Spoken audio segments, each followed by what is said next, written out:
Okay, up here behind me, I live in a log cabin. It's made of a soft wood. And last year, I had a real problem with the carpenter bees.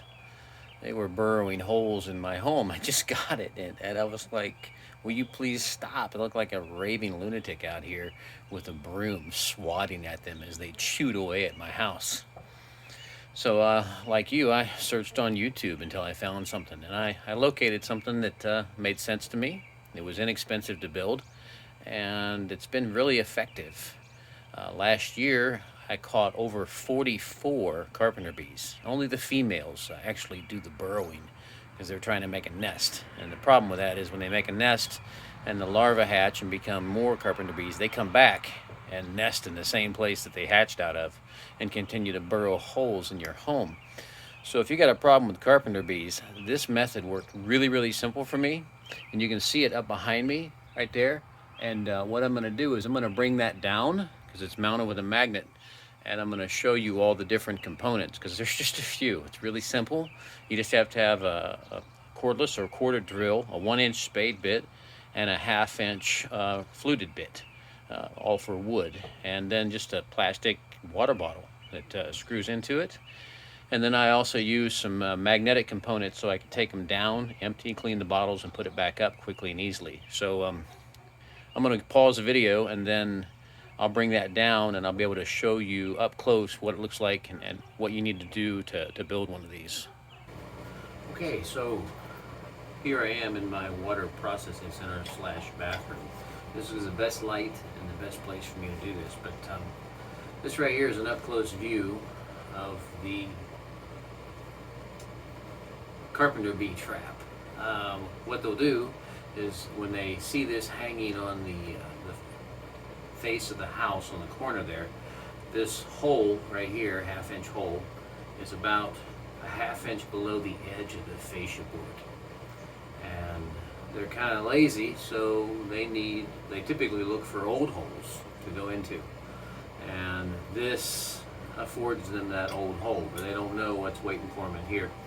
So to make this, I cut a piece of 2x4, 5 inches long, and right in the center, I drilled, take this bottle out, I drilled a hole with a spade bit, if you can see in there, and a 1-inch diameter spade bit. Got it as centered as best I could. Doesn't really matter if you get it spot on. And I drilled until just the tip was starting to come through on the spade bit. And this got it up in there far enough that you could drill about a 30-degree angle hole there. So once I knew where I needed to hit with this angle, I drew a line on the side of it, marking about a 1/2 inch above this bottom edge, and then drew a line up to where it would make sure that it would end up inside the 1-inch hole that I drilled here. This was just a standard 1/2 inch fluted bit, and I used a 1-inch spade bit here. You could use 7/8 probably, but the important thing is that it matches the size of the neck of the bottle without having to actually tap threads in the wood. It'll just screw in there. And then this magnet on the side right here, you can buy these at Home Depot. They're meant to be cabinet catch magnets. The other side of this, the magnet in here has a screw that goes into the wood, and then you drop the magnet in. So there's a metal cup, a steel cup, and a screw, and then you drop the magnet in. So what I did to make sure I had it mounted in the correct position on the angled fascia board that's on the gable end of the cabin, is I went ahead and just put that other side of this on the magnet with the screw, moved it into position against the fascia board and pushed out, and then made an impression in the wood. That impression told me where I needed to drill the hole to accommodate the screw for the other side of this catch.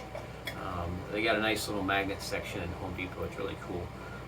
All sorts of neodymium magnets, really strong. And I wanted magnets because I wanted to be able to take this thing down, unscrew the bottle, shake out the carcasses of the dead carpenter bees, and then maybe rinse it out and put it back up.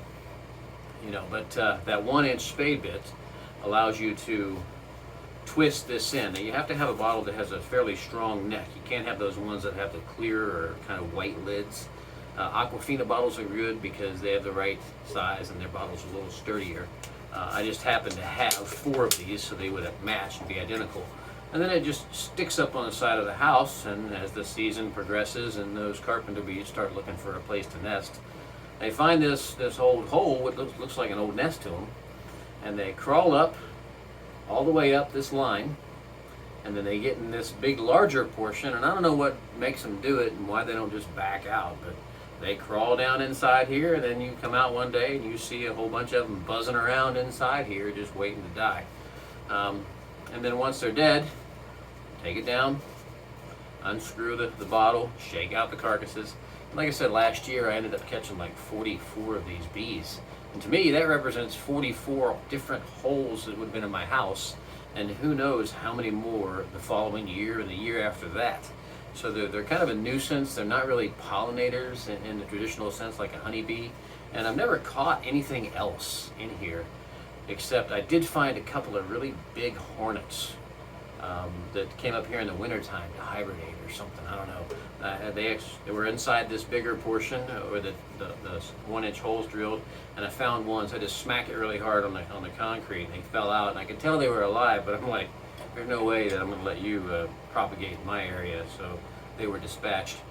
But this simple little device, you can just find some scrap 2x4s laying around, as long as you're handy with a drill, lay out the lines that give you the angle, and then you can make sure that you're drilling that 1/2-inch hole so that it intersects with the 1-inch hole that's drilled vertically here. And then you don't have to use the magnets. You can just drill a hole straight through and just use a really long screw and fasten them in there permanently, or maybe you'll have to use some other method of anchoring them at your place if you're having a problem with the carpenter bees. But this particular remedy was super inexpensive, super cheap or super fast to do. The only thing I really had to pay for, because I already had the wood and the bottles, you can just find those from just the water you're drinking. And the only thing I had to pay for is this magnet. And if you don't want to use the magnet, you just want to use a screw, and you might even have screws long enough to do it. But I got one on each corner of my house, so that's an average of 11 per corner for the season. And I don't think I'll ever be without this, especially living in a soft pine.